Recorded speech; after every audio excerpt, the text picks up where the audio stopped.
se você mora no Brasil, você conhece essa birosca em que a gente vive. Na semana passada, eu falei sobre um caso de homofobia recreativa no ambiente do trabalho que levou a uma indenização. Pois bem, essa semana eu volto com dois outros casos, também do ambiente corporativo, do ambiente de trabalho, de empresas que também vão ser condenadas exatamente por homofobia. E é um pouco sobre explicar um pouco desses casos e da legislação envolvida, que é o episódio de hoje.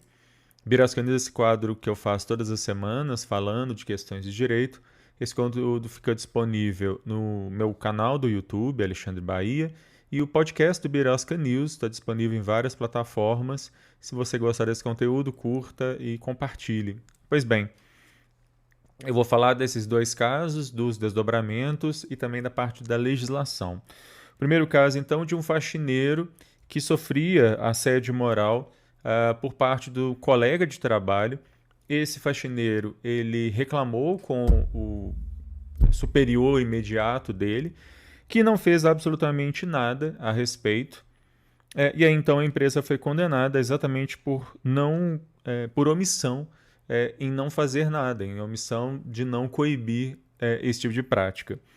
No segundo caso, um trabalhador da agroindústria que também sofria discriminação por homofobia no seu local de trabalho, piadas, entre aspas, homofóbicas, e como eu falei no outro vídeo de semana passada, isso também é algo que está enquadrado como racismo, isso também está enquadrado como algo que viola a Constituição.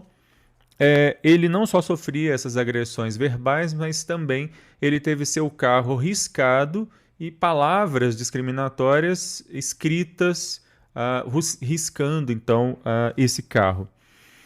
Foram condutas reiteradas também. Ele reclamou com seus superiores imediatos e a empresa nada fez, e é exatamente também nesse caso aí de omissão da empresa em lidar com o caso, em punir os responsáveis e em criar uma política de prevenção, de esclarecimento e de prevenção contra esse tipo de coisa, que então ela também foi condenada a pagar uma indenização por danos morais.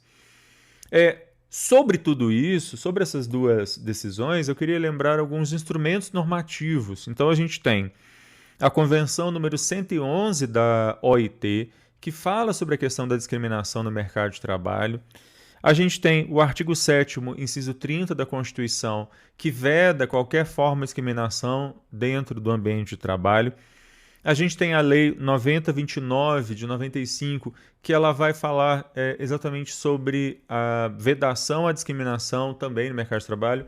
E como se não bastassem todas essas legislações que eu já citei, a gente ainda tem recentemente o Tribunal Superior do Trabalho publicou o Protocolo para Atuação e Julgamento com Perspectiva Antidiscriminatória. O CNJ tem um protocolo para julgamento com perspectiva de gênero, mas o TST ele acrescenta aí algo mais amplo, que é uma proibição de enviesamentos no judiciário, de orientação, portanto, aos juízes diante de casos que envolvam machismo, homofobia, racismo contra negros, enfim, eles têm um olhar atento para considerar essas questões na hora de julgar os casos. Eu queria citar dois trechos desse protocolo que eu acho que me parecem bastante interessantes para os casos que a gente está falando aqui. Em determinado trecho, o protocolo diz que a violência contra mulheres, cis ou trans, e pessoas LGBT+, que antes era vista como um comportamento individual e desviante, atualmente assume contornos estruturais e multifatoriais.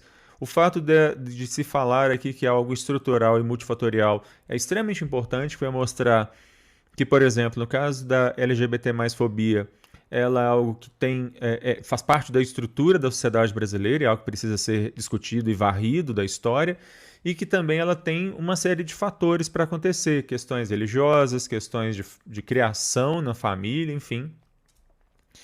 E esses contornos estruturais e multifatoriais são solidificados por estereótipos de gênero, possuindo relação direta com a cultura da objetificação sexual de mulheres em contraposição ao ideal de masculinidade. Em outro trecho, mais especificamente sobre questões LGBT, diz o protocolo que dentro da comunidade LGBT+, a situação ainda é mais grave, e aí eles citam uma pesquisa do movimento internacional Day Against Homophobia, Transphobia e Biphobia, dizendo que 70% das mulheres LGBT já sofreram assédio sexual no mercado de trabalho.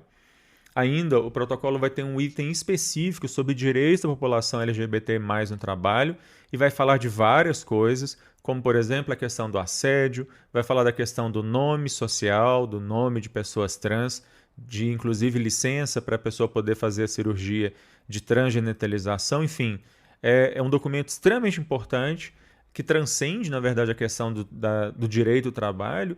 É um exemplo aí bastante interessante de como o judiciário pode dar uma resposta efetiva e desenviesar julgamentos que muitas vezes acabam reproduzindo padrões de cis-heteronormatividade, ou seja, de discriminação contra pessoas LGBT, inclusive perante o Poder Judiciário. Bom, eu vou ficando por aqui. Se você gostar desse conteúdo, curta, compartilhe. A qualquer momento eu volto falando de mais alguma questão maluca, absurda e estapafúrdia que acontece nessa beirosca de país. Tchau.